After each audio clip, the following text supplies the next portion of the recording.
Kaya karamihan sa ating mga OFW tumatanda na talaga sa abroad. Yung iba, senior citizen na, ayaw pa rin mag-for good.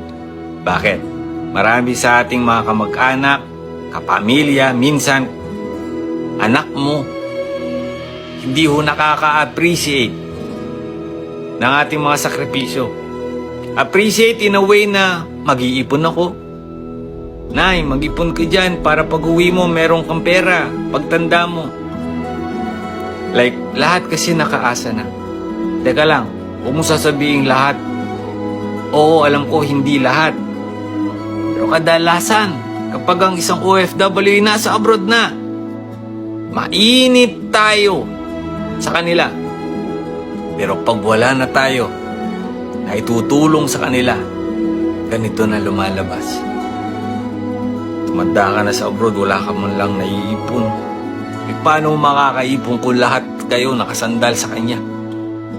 Diba?